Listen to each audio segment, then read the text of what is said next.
Naririnig niyo ba ako na maliwanag? Yes, Doc. Okay. Audra.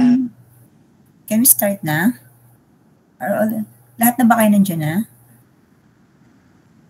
Medyo bibilisan natin ng konti kasi medyo, baka mag-overtime tayo ng 5 p.m. Okay? Pwede na mag-start? Okay. So, good afternoon sa inyo. This is my first lecture as a prof. I'm going to discuss about the joints of the upper extremities. You can interrupt me kapag medyo nawawala static kasi yung internet ko. Okay, this is my learning outcomes or the objectives for this day. And this is my references. Mostly, I got it in my lectures from Moore and some of the Snell. You can browse the both of them. First, we all know that joints is a site where two or more bones come together, whether or not a movement occurs between them. It has a 3 classification, which is the fibrous joint, cartilaginous joints, and synovial joints. For the fibrous joints, alam natin, we can see it on the 3 types, sutures, syndesmosis, and composite.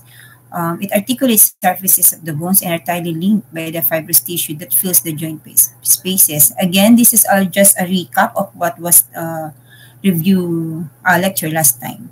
What is the 3 types? Sutures, syndesmosis, and composite. You can see the sutures were at the cranial vault of our cranium.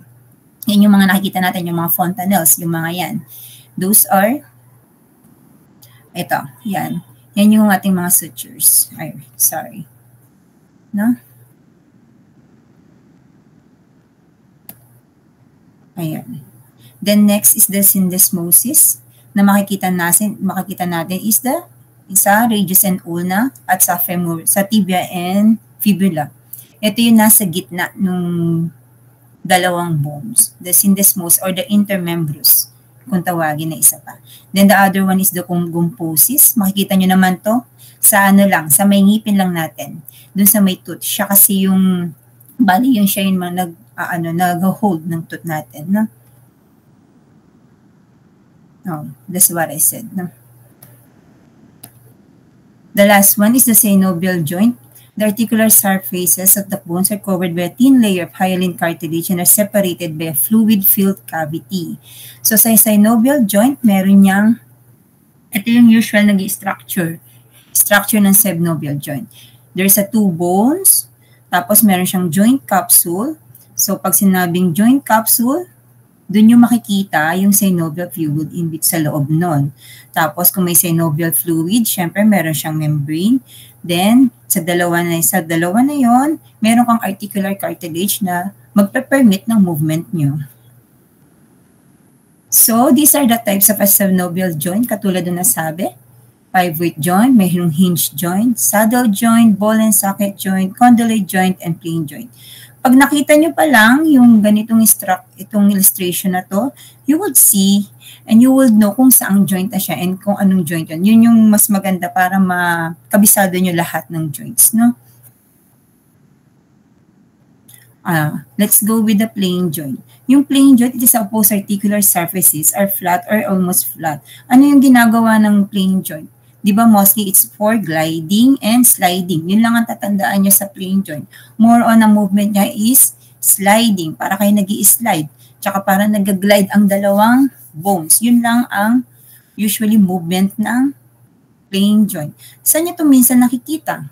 It is in the intercarpal joints of the wrist, your intertarsal joints. Tapos, the last one is the acromioclavicular joint. Yan, dun sila makikita. The next is the hinge joint, katulad na nasabi. Pag narinig yung hinge, di ba? It's like a bisagra. So, pag bisagra siya, ano ang movement ng door? Open and close. So, it's only extension and flexion movements. Yun lang ang ginagawa ng hinge joints. Wala nang iba pa. Where do you find your hinge joints again? Can someone tell? It's in the elbow, your knee, yeah. Thank you for answering. So usually yun lang talaga ang pinipermit niya, no? Next is the pivot joint. Ano naman ang tatandaan nyo sa pivot joint? Usually, ang movement lang nito is rotation. So, saan nyo siya makikita? Usually sa axis and atlas, saan? Sa cervical vertebra ng ating bones, di ba? Yun lang ang nun. Then, aside for that, meron pang isa. Saan kaya pwede ang pivot joint? Meron? Someone tell? Ano pa sa tingin nyo ang may pivot joint? Okay. Sige, nagmamadali tayo. Forearm. Sa forearm, radioulnar, very good, no? Doon nyo nakikita yung pivot joint. Next is the condyloid joint. Yan. Usually, pag sinabi natin condyloid, makikita nyo siya dito sa ating mga metacarpal joints, sa wrist joints, dito lahat sa ating wrist. Yan. Yan ang nagsasabi na ito ay condyloid. Bakit siya condyloid? Ibig sabihin, meron siyang dalawang movement, biaxial movements. No? It allows for flexion, extension, and abduction, and adduction. Yun ang ginagawa ng condyloid joint. Next is your ellipsoid joint. Also, the ellipsoid joints elicit also a biaxial movement. Para din siyang condyloid, no? Pero more or it articulates in the surfaces. For example of this is the betweens of the scaphoid, radial, your wrist bones. Dun siya madalas. Next is your saddle joint. Saan nyo nakikita yung saddle joint? Again, example of saddle joint sa inyong thumb. Since yung thumb, nagkakaroon siya ng maraming movement, multi-axial. Ibig sabihin, kaya niyang extension, flexion, adduction, and rotation. Lahat nasa kanya. So, let's go with the ball and socket joint. Again, ball and socket, ibig sabihin, is also a multi-axial movement. Usually, nakikita nyo to, dalawa lang naman. Sa your hip bone, tsaka sa glenohumeral joint. Yun ang inyong mga ball and socket joint. Although there is an artificial ball and socket, which I discuss later. I lifted this in the Snell. You can browse on this. Ito na yung summarize ng lahat ng mga joints na sinabi ko kanina. So let's go with the joints of the upper limbs, yung pinaka-main topic natin. Again, kapag nakakita ka na ng illustration na ganito, then you'll remember the different kinds of joints. Paano mo ito matatandaan isa-isa? You do it on your own. For example, you rotate your shoulder. You're gonna say this one is ball and socket, hinge joint. Doon nyo sila malaramdaman pag in-apply nyo sa sarili nyo. Mareremember nyo sila during the exams, no? These are the joints of the upper limbs. We're going to tackle it one by one. First is your sternoclavicular joint. Sternoclavicular, ibig sabihin, sternum, clavicular. Mag-attach siya sa clavicle. Your sternoclavicular joint is a type of synovial joint that is a saddle type. Ito yung sinasabi ko kanina sa inyo, na isang merong parang mini fiction ng ball and socket. But it functions like a ball and socket joint. Bakit? Kasi another call for the sternoclavicular is double plane joint. Kasi nga, saddle type siya, pero nag-a-act siya as a ball and socket. No? Ibig sabihin, meron siyang triaxial movement. Ibig sabihin, meron siyang extension, depression, tapos pwede mo rin siyang i-round. Kapag naramdaman niyo yan, i-touch niyo sa sternoclavicular joint niyo, sa may sternum. Doon, makikita niyo kung paano yung movement niya. Mafe-feel niyo siya.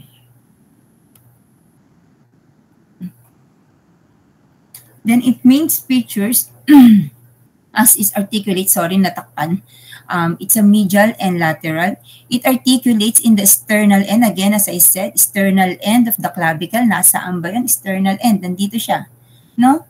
Tapos, saan yung manubre mo? Nandito rin. Tapos, mag-a-attach siya, mag-articulate siya sa first costal cartilage. Ayun. Yung first costal cartilage, ibig sabihin yung first rib mo. Again, nasa sternal end, nasa manubrium, nasa first costal cartilage ang articulation ng inyong sternoclavicular joint. For the ligaments, you have to remember these three ligaments of sternoclavicular joint, the anterior, posterior sternoclavicular ligaments, which reinforce the capsule anteriorly and posteriorly, your interclavicular ligaments, which strengthens the capsule superiorly, that runs from one clavicle across the manubrium to the other clavicle. Then the other one is the costoclavicular ligament. Yung costoclavicular ligament naman, hindi siya kita rito. It anchors the clavicle and sternal end to the first rib and its costal cartilage. Ito mas kita. Ito yung posterior kasi nasa likuran siya. Kung makikita nyo, malalaman nyo kung ano yung tuturo pag sa exam. If makikita mo yung clavicle, dun mo na makikita na kapag itinuro yung likod ng ligament, yun ay magiging posterior. Ito ang iyong anterior sternoclavicular ligament. Huwag kayong malilito. Hanapin nyo lang yung clavicle. Pag tinuro yung harapan, ibig sabihin nun, anterior yung ligament. Then, sa likod, yun yung posterior. Tapos, ito naman yung interclavicular ligament. Tapos, pag sinabing costoclavicular, ang titingnan ninyo is yung clavicle, tsaka kung naka-attach ba siya sa ribs. Yun lang, no? Para hindi kayo malito pagdating sa exam. Tapos, katulad ng sinasabi ko kanina, yung articular disc niya, nandirito. Ano ulit to? Ay, 4 na pala. Sige. Manubrium, first, sternal end ng costal cartilage, tsaka ng sternum. Nandiyan yung articular disc niya, and the joint cavity is between on it. Next, ito yung movement ng sternoclavicular joint. Katulad ng sinabi ko, para siyang nagbo-ball and socket, pero saddle kasi ang kanyang movement is elevation, depression, protraction, retraction, tsaka iikot siya, circumduction. Usually, di ba, circumduction yun sa ball and socket. Tapos, ito yung mga muscles. Ito, tandaan nyo ito yung mga muscles na to na nag-i-elicit para magawa itong mga movements na to. Kasi, usually, these are the muscles na lalabas. It's either in the exam or in the boards, no? And you have to remember this. For example, when they say na, what muscle was used to do the elevation or the elevation of sternoclavicular joint. Ito yung nandito. Medyo marami siya, di ba? Sometimes we do miss much of this. So, kabisaduhin nyo lang tong table na to, then you'll go for it. You're good for it. Another term is, again, as I said, the relations of the muscles. The important relation is anteriorly is the skin and some fibers of the sternocleidomastoid and pectoralis major muscles. Posteriorly, your sternohyoid muscles. And the right one is the brachiocephalic artery, and to the left is the left brachiocephalic vein and left common carotid artery. And then what is the blood supply and nerve supply of the sternoclavicular joint? Usually, ito kasi, kung ano yung nag-i-innervate dun sa mga muscles na nandoon, usually sila rin yung blood supply and nerve supply ng mga joints na natin na i-discuss natin lahat. For example, the sternoclavicular, its blood supply is internal thoracic artery and the suprascapular arteries. Ano nyo itong malahat ng to sa inyong neurovascular nyo na lectures. Then the nerve supply is supraclavicular nerve and the nerve to the subclavius muscles. This is an example. Ito yung usual na nangyayari if there is a trauma. Kapag nakita mo na dito, medyo may swelling siya, iisipin mo siya na siguro anterior and dislocation. Pero kapag nakita mo, nag-depress siya, no? Isipin mo na posterior dislocation aside from the fractures. Siyempre, ma-elicit natin itong if dislocation lang siya through the use of x-rays. Again, another one. This one, anong tingin yung ano to? Dislocation. Anyone? Okay, wala. Yeah, it's a dislocation ng clavicular. Pero what is it? Is anterior or posterior? Medyo nakabulge siya. So it will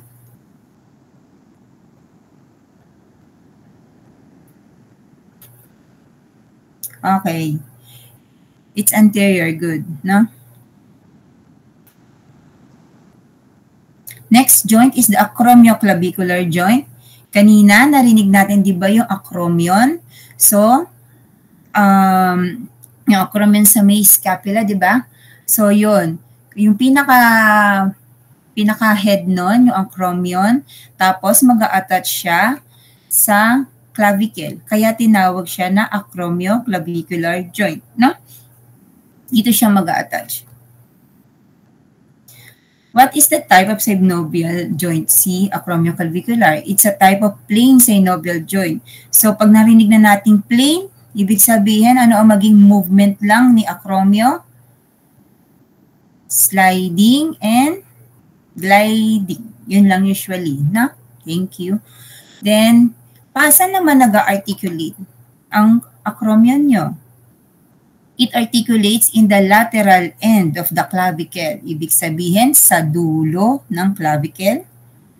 Tapos, saan pa?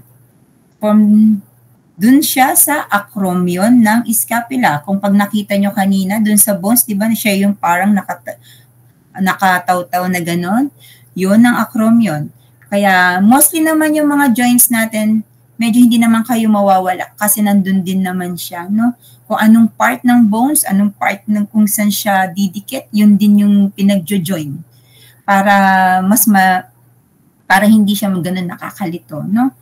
Yung capsule niya, ibig sabihin ng yung joint capsule, it contains daw ng loose fibrous layer which surrounds the joint and is attached to the articular surfaces.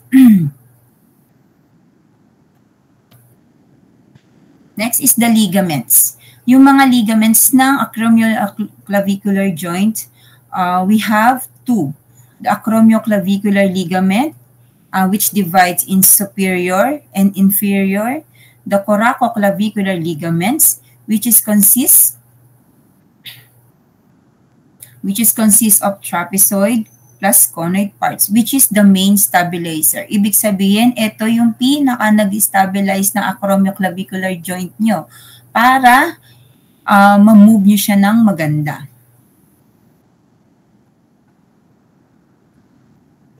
Again, ito siya. Again, yung acromioclavicular ligament, your inferior sa ilalim, then superior sa taas. Then your coracoclavicular ligament, which consists of your trapezoid ligament and your choroid ligament. Next is the blood supply. Kadalasan, ang blood supply ng acromioclavicular joint is the suprascapular artery and thoracoacromial arteries. Then the nerve supply, the lateral pectoral, axillary nerves, cutaneous, malapit na siya sa may bandang kilikili. Kaya, meron siyang, ang nerve supply niya kasama yung axillary nerves. Again, the acromioclavicular joint, yung movement niya is small gliding, no? Para may rotate daw niya yung scapula. What is the important relations naman ng muscles sa acromial joint nyo? Anteriorly daw. So, sa anterior, makikita nyo, di ba, naka-attach siya dito. Di ba, ito yung acromion nyo, ito yung clavicular nyo. Ano kaya yung muscle na nandito na medyo malapad? It's your deltoid muscles. Posteriorly, sa likod, ibig sabihin, mapapansin nyo yung trapezius nyo doon. Superiorly, minsan naman, di ba, wala naman tayong muscle dito sa clavicle natin. Kaya, ang nakalagay, skin lang. Kasi usually, wala namang muscle na overlap dito sa clavicle natin. Then, ito naman yung example ng usual na acromioclavicular injuries, no? Kapag nagkaroon ng gantong sudden trauma, Hindi mo lang siya sasabihin na bad bagay sa medicine nyo na to eh. Sasabihin nyo kung if type 1, type 2, type 3, type 4, type 5, type 6. This is just an overview of your acromioclavicular injuries. Next is your glenohumeral joint. Ito yung pinaka-importante sa shoulder girdle. Diba? Anong sabi kanina sa glenohumeral joint? Siya yung sino nga ba yung muscles na yon? Sinong muscle nga ba yung naka-attach dito sa glenohumeral joint nyo? Na paulit-ulit? Paulit-ulit na sinasabi? Di ba yung nakaganon? Ano nga ba yun? Yung nakaganon sa kanya? Deltoid po. Deltoid? No? Yung nakakaano sa kanya sa glenohumeral niya, di ba? Ano yun? Yung rotator cuff muscles nyo? Yan. So, para matandaan yung rotator cuff nyo, di ba sinabi na yung sits. Pero para hindi na kayo lagi nyo tatandaan, sits me. Sits, para yung me is for the minor. Doon ko siya natandaan. Kasi medyo nakakalito rin talaga, no? Pag nilagay nila is major. Ayun. Then next, what kind of glenohumeral yung joint nyo?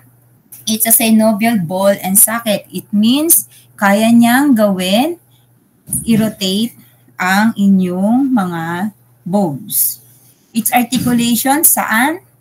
It's between the head of the humerus, the rounded one, and meron siyang glenoid cavity of the scapula, ito, which is a shallow pear shape. It also covered with hyaline cartilage. Meron siyang specific na features, sabi, it's the glenoid labrium that deepens the cavity. Ibig sabihin, yan yung parang pinaka-cushion niya na nag-specify sa glenohumeral joint nyo. Again, the glenohumeral joint, yung capsule daw niya, merong mga attachments. First, medially is the margin of glenoid cavity. Sa labas siya ng labrium. Next is laterally, sa anatomical neck of the humerus. Di ba merong dalawa yon, the surgical and the anatomical. Then superiorly naman daw sa coracoid process. What's the features of this daw? It permits wide range of movements, no? For your ligaments, medyo marami ang ligaments ni glenohumeral kasi nga pabilog siya. So marami dapat hahawak sa kanya para maganda yung stabilization ng inyong mga muscle. For the first one is the glenohumeral ligaments. You can see naman yung may mga stars, yun sila, no? The superior, the middle, and the inferior, your coracohumeral ligament, then the transverse humeral ligament, and the coracoacromial ligament. Yung glenohumeral ligament nyo daw na superior, middle, inferior, there are weak bands that reinforcing the anterior capsule. Then the transverse humeral ligament naman, it bridges daw the gaps between the tuberosities. Itong dalawa.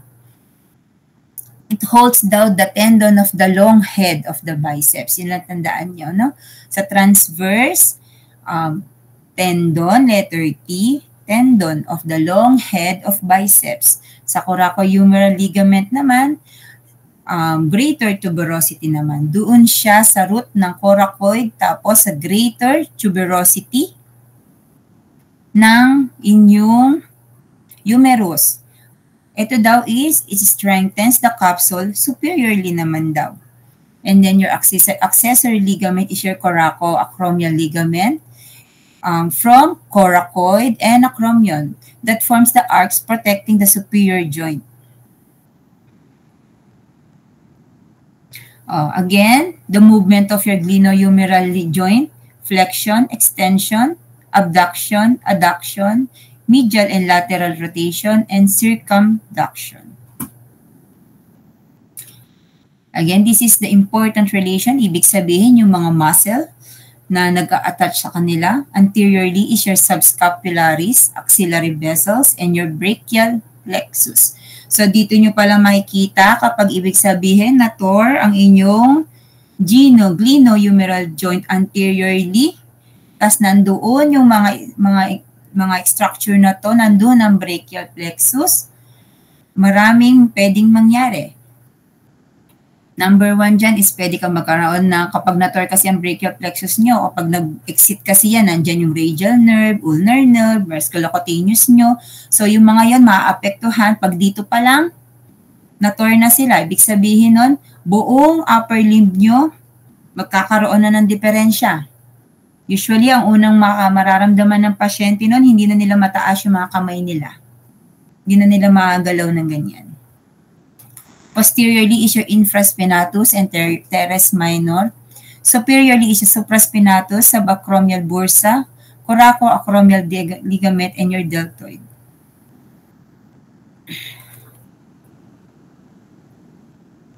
Ay, naburo. Next na tayo. This is table, also lifted ko naman to sa Moore, no? You can browse on this na lang, ano lang naman to, yung pinaka-summary ng lahat ng muscles sa glenohumeral joint. And the blood supply of the glenohumeral joints, your anterior and posterior circumflex humeral arteries and branches of suprascapular artery. And the nerve supply, since nandun na siya sa may kilikili, axillary and suprascapular nerves. A branch of suprascapular nerves na lang siya, pero mostly axillary na siya. Then, this is good with the glenohumeral. Meron siyang bursa for, except na di ba may capsule siya, meron pa siyang isang bursa, which is na sinabi na kanina, para din siyang cushion na fluid filled din. No? Meron siyang 2 types here, subtendinous bursa of subscapularis and subacromial bursa. The subscapular bursa, no?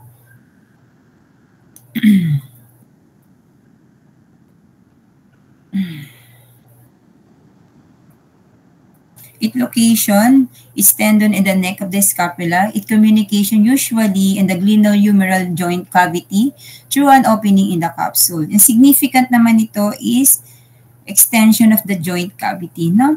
Yung subacromial nyo naman, doon naman siya sa acromion, coracoacromial ligament, deltoid superiorly, and supraspinatus tendon. Ang function naman ito is to facilitate the movement of your supraspinatus tendon under the coracoacromial arch. No? This is the example also of a dislocation. This is the normal anatomy. Tapos ito kapag anterior, ganun din. Kung nakita nyo kanina yung sternoclavicular, pareho rin yun. No?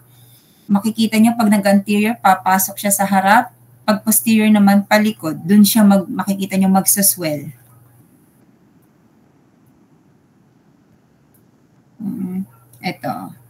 Ito yung katulad ng sinabi ko kanina. Anterior, pumasok, then yung posterior. Nakikita nyo ba yung picture? Medyo naglag kasi sa akin. Mahina. Yes po, Doc. Okay. Medyo naglag kasi sa akin, mahina siguro yung net. Kasi sa posterior dislocation, makikita nyo patalikod siya.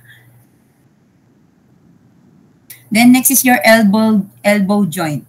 Sa elbow, nabanggit natin kanina, is a type of hinge joint.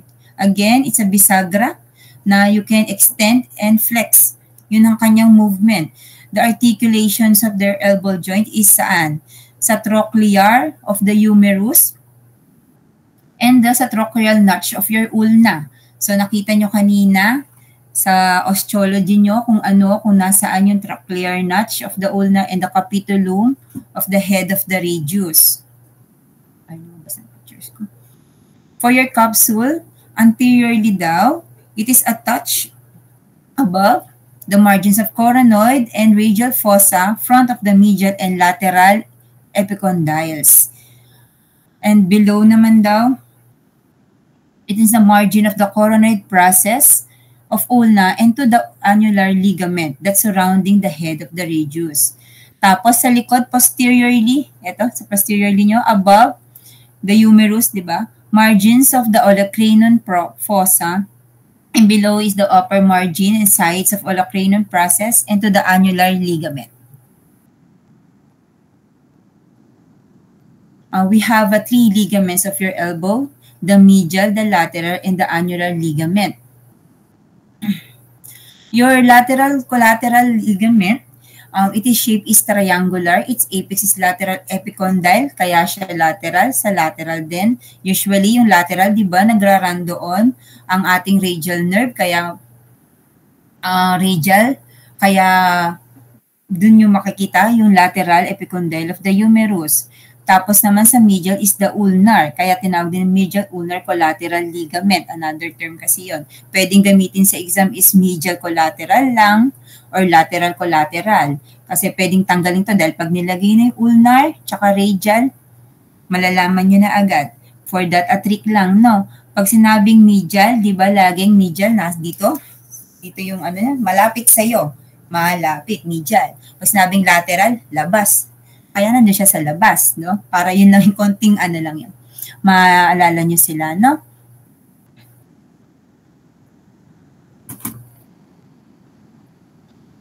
What is the movement? Katulad kanina, nasabi ko naman, sa extension, ano kayang muscle ang ma-elicit natin kapag ginalaw natin yung elbow natin?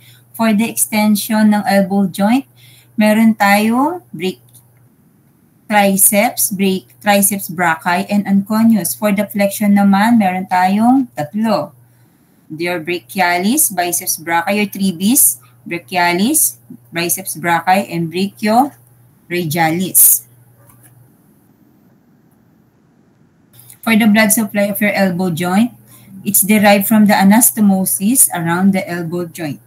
Ibig sabihin ng anastomosis, yung pinagkabit yung tawag ito, yung para siyang tree ng mga arteries doon. Diba dito sa cubital fossa nyo, nandyan yung mga brachial artery nyo, radial artery, tsaka ulnar artery.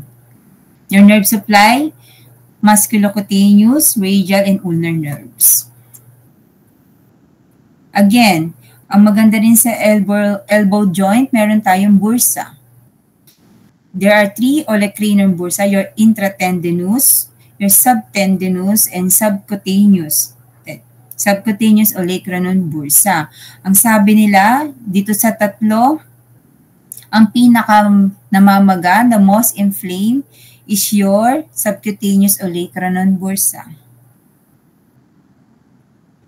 Sa tingin nyo, bakit kaya siya most common? Yung subcutaneous bursa.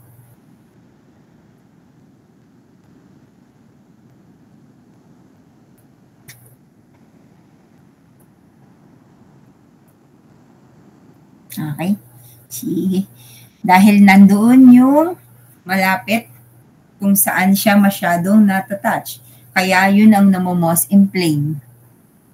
Yun namang bicipitoradial bursa nyo, yun daw naman ang nagre-reduce ng friction tuwing kailan? During pronation and supination of the forearm. The important relations, as I said a while ago, anteriorly, your brachialis, tendon of the biceps, median nerve, and your brachial artery. Posteriorly, triceps muscles, a small bursa intervening. Medially, your ulnar nerve behind the medial epicondyle, crossing the ulnar collateral ligament.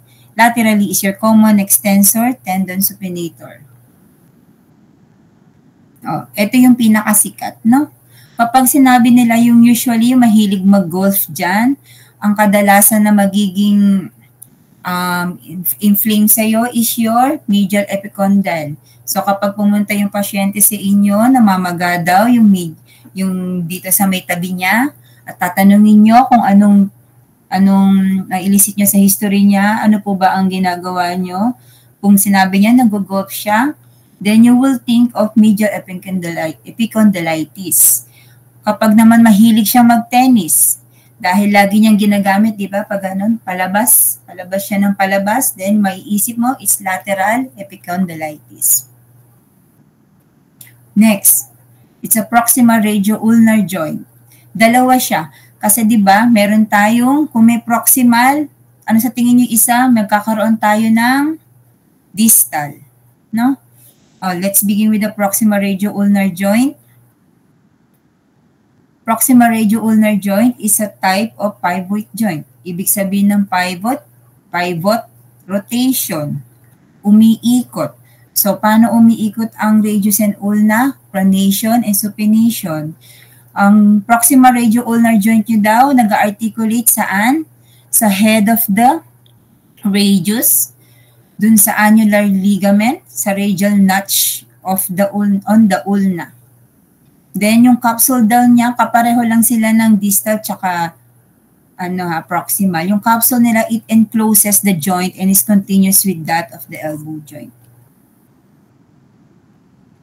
Ito, mas madaling tandaan, isa lang ang ligament na nag-articulate sa proximal radio-ulnar joint, which is the annular ligament.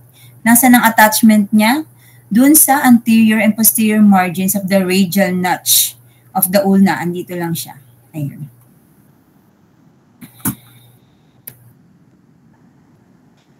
Then, again, ang movement niya, yung proximal radio-ulnar is pronation. Tapos, anong muscle? Pag nagpo-pronate tayo, ang ginagamit niya, pronator quadratus, tsaka pronator teres. Puro siya pro. Kaya hindi kayo magkakamali, lahat ng may pronator, pronation na ang sagot doon, no? Pag supination naman, dito medyo siguro malilito kayo kasi supinator yung isa pwedeng gawing brachialis, pero biceps brachii, yun ang muscle na nag-aak sa proximal radio-ulnar joint. And your blood supply, it is supplied by the radial portion of the periarticular arterial anastomosis of the elbow joint. And the key arteries involved here is your radial collateral tsaka yung middle collateral artery, no? Then yung nerve supply daw is medyo marami.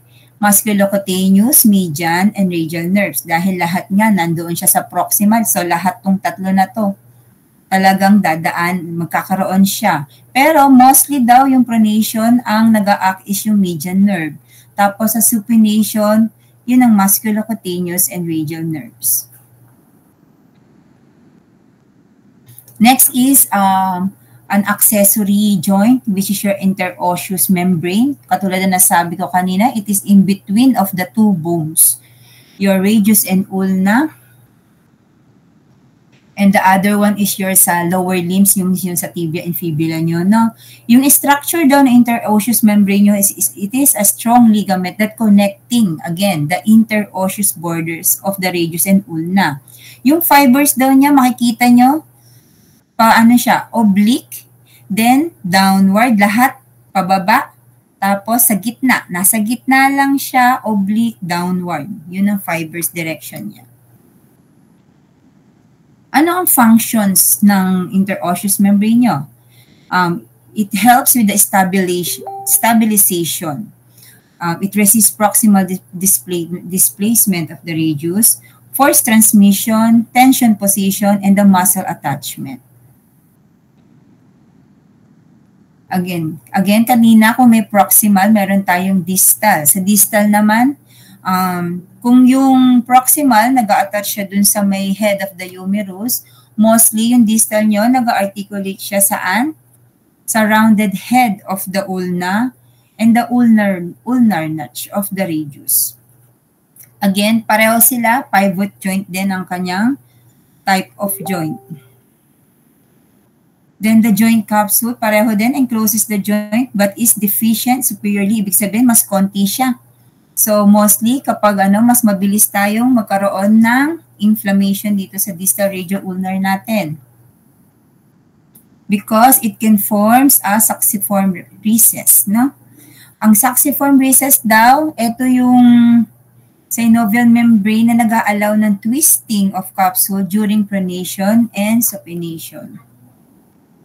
The ligaments, we have three, the anterior palmar radio-ulnar ligament, the posterior dorsal radio-ulnar ligament, and the articular disc, which is the triangular fibrocartilages or the TFCC, no?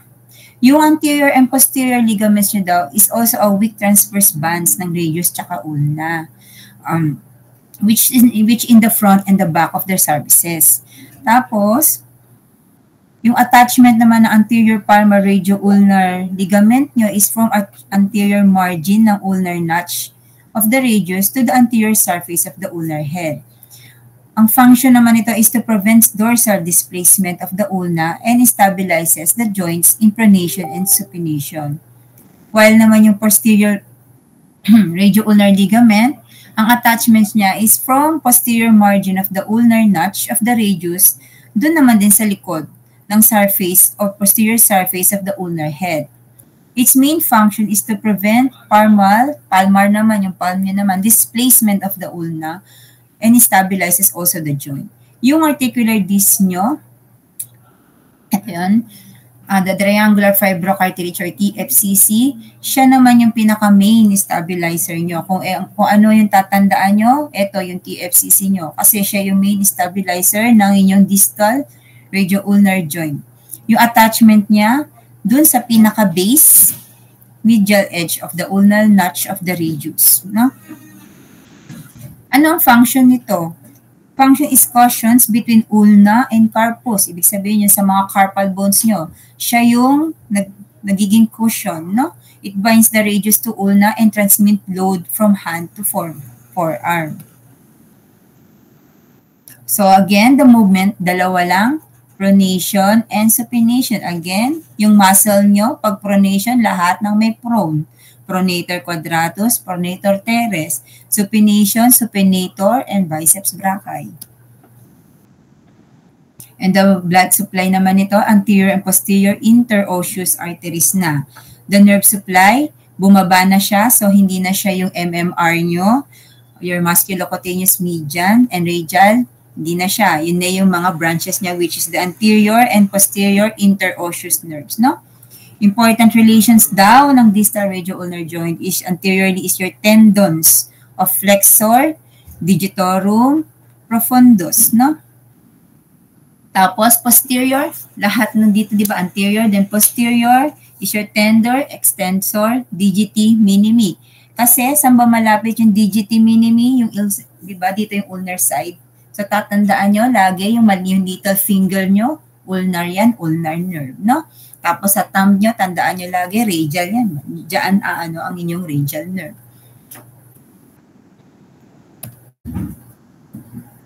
For the wrist joint, ito medyo na marami-rami, no? Yung mga wrist bone, kailangan nyo ding makabisado. Gawa na lang kayo ng mnemonics nyo, pero ang natandaan ko kasi nun, some says, medyo bastos. Anyways, your type of joint from the wrist joint is ellipsoid synovial joint, no? Yung articulation nito is saan? Ito yung ano nyo. Your radiocarpal joint or your wrist joint. Ito sa bandang, ito, yung pala na to, no? Yung articulation niya saan? Sa distal radius, ibig sabihin dun sa distal, sa pinakababa. Tapos sa articular disc ng ulna, which is ulna excluded with the scaphoid, lunate, and triquetrium. Ito siya. Scaphoid, lunate, triquetrium. Yung capsule daw niya, it encloses the entire wrist joints. Then, yung attachment niya is sa taas daw, sa taas, bandang taas, above, is the distal ends of the radius and the ulna, and to the below, yung mga carpal bones nyo, proximal row of carpal bones. Dito banda sa baba, kasi meron pa kayong isa na distal, di ba? Malapit dito sa may inyong carpometacarpal.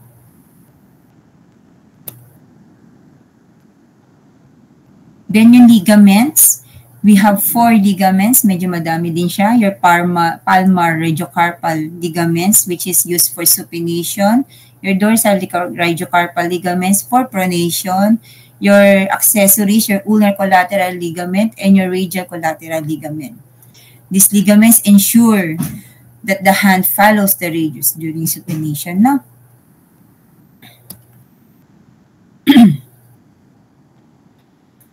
Again, the blood supply, branches of the dorsal and palmar carpal arches. The nerve supply is anterior interosseous branch of the median nerve, and the posterior interosseous branch of the radial nerve naman. Dorsal and deep branches of the ulnar nerve.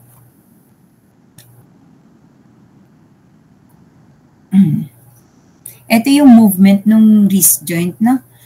Pwede siyang extension, flexion.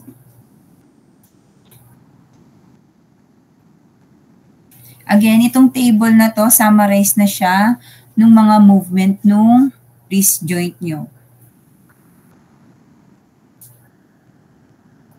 For the hand and finger joints, meron tayong 4. Your intercarpal, carpometacarpal, intermetacarpal, and metacarpal phalangeal and interphalangeal joints, no? First is your intercarpal joints. Your intercarpal joints is a synovial plane joints. Again, plane siya, ibig sabihin more on gliding lang siya and sliding. Yung articulation daw niya is between bones of the proximal row, distal row, and between the both rows ng midcarpal joint. And the pisiform, triquatrium, and pisotriquarial joint. Yung daw capsule niya, again, it encloses each joint. Ibig sabihin nun, tigi-tigisa na nabanggit ko ng triquatrium, pisiform, isa-isang may capsule yun. For the ligaments of the intercarpal joints, we have 3. The palmar intercarpal ligaments, dorsal intercarpal ligaments, and the interosseous intercarpal ligaments, which consists of pisohamate and pisometacarpal as accessory, no? Ang ano naman ito, ang pinaka-function lang naman kasi nila is to provide stability ng ating wrist. Your intercarpal joints blood supply is dorsal and palmar carpal arches, and the nerve supply is anterior interosseous, deep branch of the radial, and deep branch of the ulnar nerves. For intercarpal joints, again, plain joint lang siya, kaya small gliding lang ang kaya niyang gawin. Kapag nagganyan ka na, iisipin mo na intercarpal lang ang gumagana sa'yo. Next is your carpometacarpal and intermetacarpal joints, no? Yung carpometacarpal joints nyo or your CMC and your intermetacarpal or your IM joints is a type of synovial joints except for your CMC of thumb, no? Plain lang tong CMC nyo tsaka IM nyo except daw dun sa thumb nyo kasi ano yung movement ng thumb nyo. Diba meron siyang 4 movements. So, kapag maraming movements by multi-axial na siya, it's kind of saddle joint. Yung articulation daw nito is in the distal carpals, bases of metacarpals, which is the CMC joints, and adjacent to the metacarpals, each other. Yun naman yung IM joints nyo, no? Okay pa ba kayo?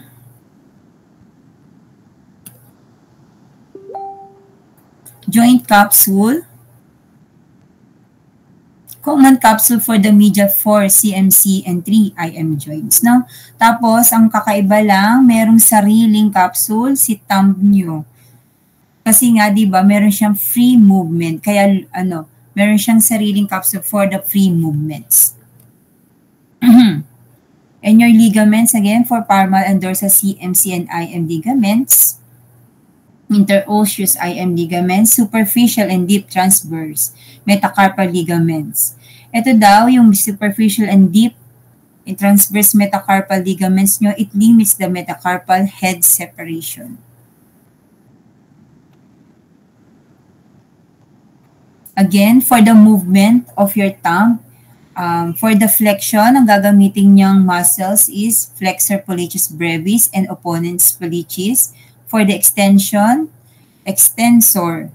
Lahat din na may X. Yun ang extension. Extensor pollicis longus and brevis. For abduction, your abductor pollicis longus, your Apollo and apobre. No? Then your adduction, your adductor pollicis. Yung paddab, kung tawagin kanina ni Doc. Then your rotation, it which cause you the opposition. Ginagamit niya doon. The thumb is rotated medially by the opponents.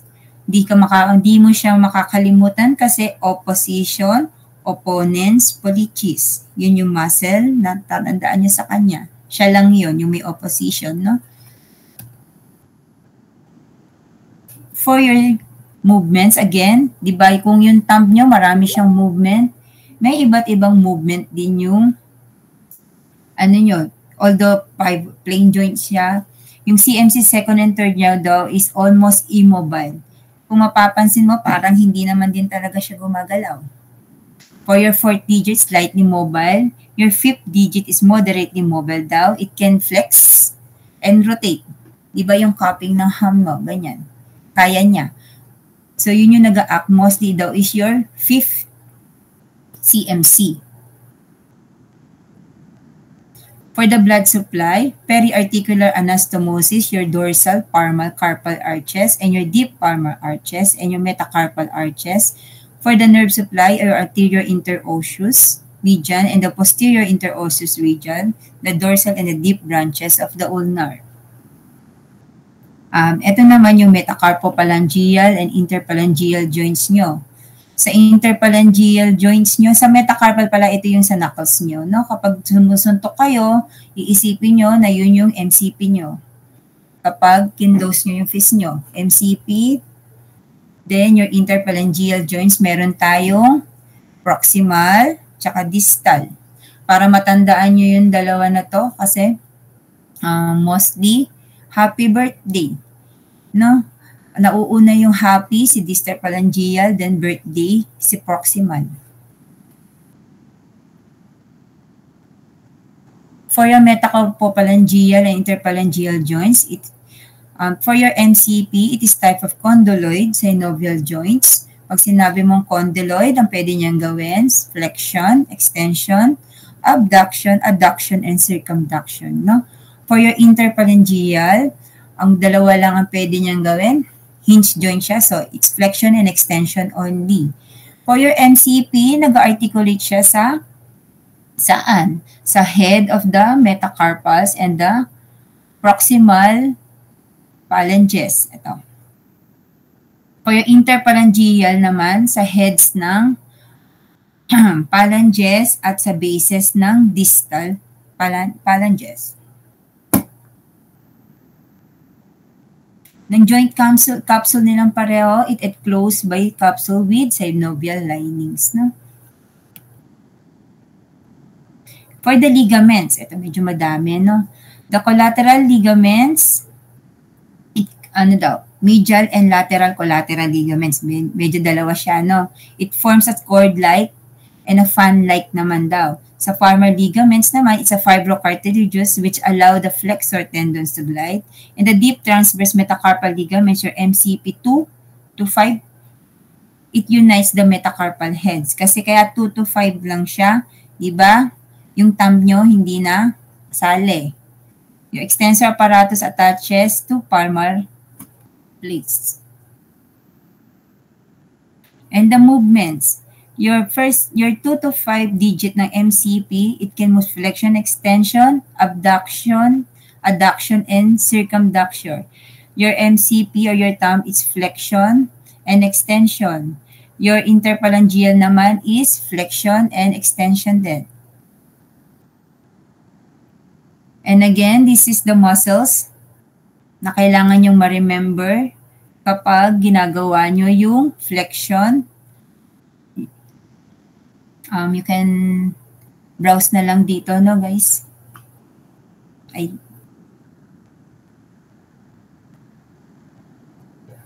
Again, the blood supply from metacarpophalangeal and interphalangeal is your deep digital arteries, which is the branch of the superficial palmar arches, and the innervation of this is digital nerves from the ulnar and median nerves.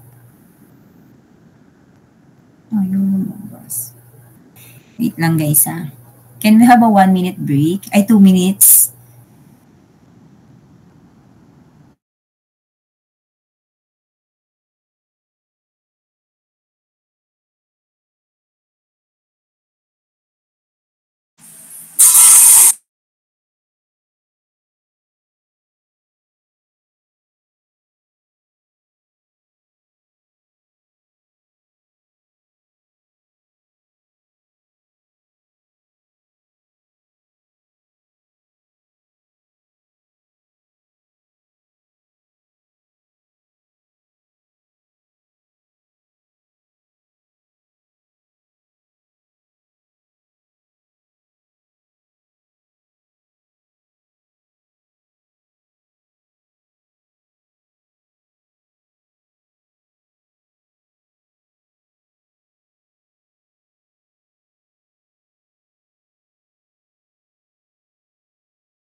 Okay. Guys, ayaw lumabas ng picture sa akin. Ang hina talaga ng net ko.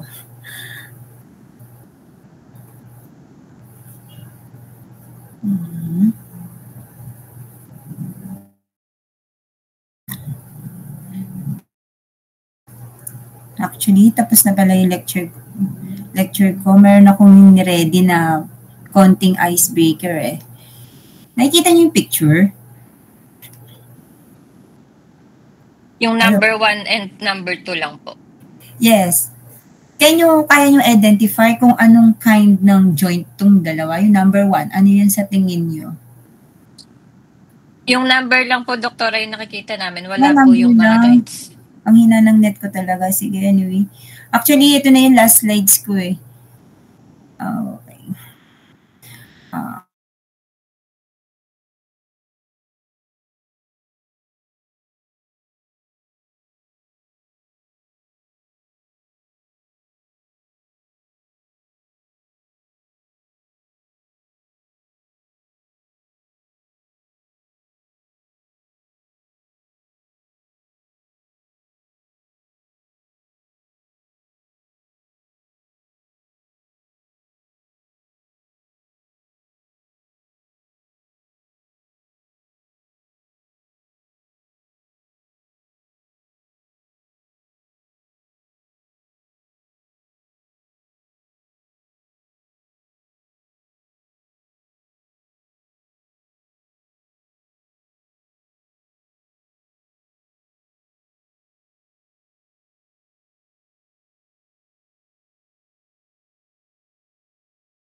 Wait lang ay naayos.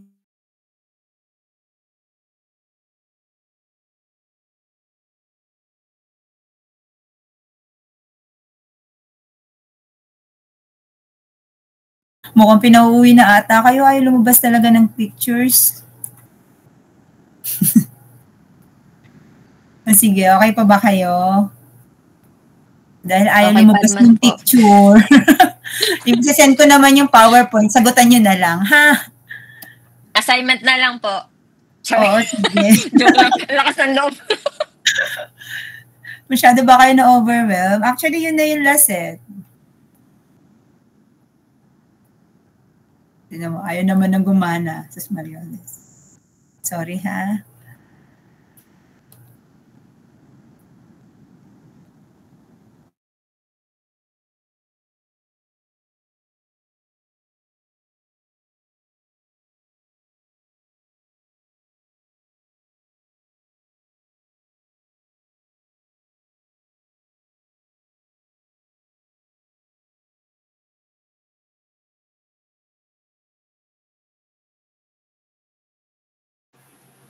Ay nako, ayaw gumana nung slide ko na. Anyways, sige, let's wrap it a day na lang. Sayang meron pa naman akong konting dun sa dulo. Basahin nyo na lang. So, may questions ba? Tanong na kayo. Kasi pagdating natin sa dissection, doon ituturo ko na lang ulit lahat, no? Wala na kayong question? Tandaan nyo ba yung mga joints nyo? Ikot-ikot nyo lang yung buong katawan nyo at maalala nyo silang lahat. Ha? Small joint na malaalala nyo habang buhay na yon, no? Kapag lagi nyo siyang tinatry, for example, knuckles ko, MCP ko to, phalanges ko, yung carpal bones ko, no? So guys, wala nang tanong? Can someone have take the screenshot? Tapos pa-send na lang din sa akin.